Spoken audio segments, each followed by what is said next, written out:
প্রেমের মরা জলে ডুবে না, কিংবা প্রেম মানে না জাতিকুল, এমন হাজারো প্রেমময় সংলাপ প্রতিদিনই বাস্তবে রূপ নিচ্ছে দেশের কোথাও না কোথাও। এবার প্রেমের টানে দুই সন্তান, স্বামী সংসার রেখে পরকীয়া প্রেমিকের হাত ধরে পালালেন এক গৃহবধূ। জানা যায়, সেহরির সময় টয়লেটে যাওয়ার কথা বলে ঘর থেকে বের হন ওই গৃহবধূ। দীর্ঘ সময় পার হলেও স্ত্রী ঘরে না আসলে একসময় সন্দেহ হয় স্বামীর। এরপর রাতের আধার কেটে দিনের আলো ফুটতে শুরু করে, তখন তিনি বুঝে যান কিছু একটা হয়েছে। এ সময় নগদ ৬০,০০০ টাকা সহ স্বর্ণালংকার নিয়ে প্রেমিক মোহাম্মদ আইনুলের হাত ধরে পালিয়ে যান ওই গৃহবধূ।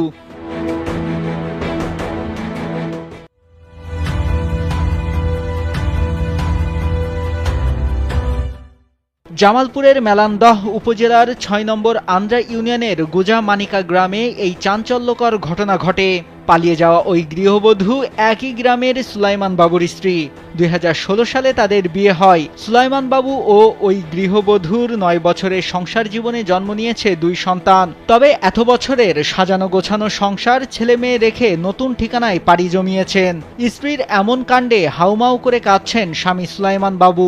তছনছ হয়ে গেছে তার সাজানো গোছানো সংসার। তার সাথে কাহিনী হয়েছে ৬ মাস আগে। হওয়ার পরে আমি হাতে নাতে ধরছিলাম, আইনলের সহ ধরছিলাম। ধরার পরে আইনলের চাচা, আইনলের বাপ, আমার মামা, এলাকাবাসী সহ ঘরোয়া সালিশ করে কইছে যাওয়া হয়েছে, 2টা বাচ্চা আছে, তারা কয়টা কিনে খা, তোর কোনো সমস্যা হবো না। আমি ওর মুখের দিক চাই, আমার বাচ্চার মুখের দিক তাকায় মনে করেন যে ওরা মাইনে নিছি। দাও আমার মতো লাগে নাও, আপনারা আছেন আমার 2টা বউ নাই, ওই নিয়ে যাবো, আমি কার কাছে যাবো, আর আমার বলতে কেউ নাই। স্থানীয়রা জানান, উপজেলার আন্দ্রা ইউনিয়নের গুজামানিকা এলাকার মোতালেব হোসেনের ছেলে আইনুলের সঙ্গে একই এলাকার দুই সন্তানের জননীর দীর্ঘদিন ধরে পরকীয়া প্রেমের সম্পর্ক চলে আসছিল। এর আগেও তাদের পরকীয়া সম্পর্ক নিয়ে হয়েছে গ্রাম্য সালিশ।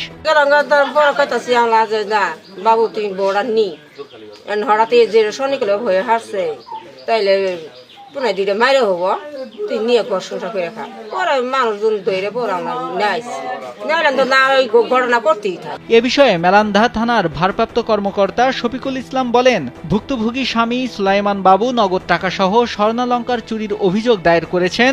তদন্ত করে ব্যবস্থা নেওয়া হবে। যে অভিযোগ দিচ্ছে যে তার বউ তার বাড়ি থেকে টাকা পয়সা চুরি করে নিয়ে পালাই গেছে আরেক ছেলের সাথে। বিষয়গুলো যদি সঠিকতা পাওয়া যায় তাহলে হয়তো আমরা কোনো হাত পাওয়া যদি না হয় তাহলে হয়তো আমরা চিনি করে বিষয়গুলো হয়তো উন্নত করে রাখবো। এলাকাবাসী বলছেন, দুই সন্তানের মায়াভরা মুখের দিকে তাকিয়ে ওই গৃহবধূর সংসার করা উচিত ছিল। তবে এমন হৃদয় বিতারক ঘটনা যেন আর কোনো সংসারে না ঘটে, সেই চাওয়া তাদের। নাইমুল হাসিব।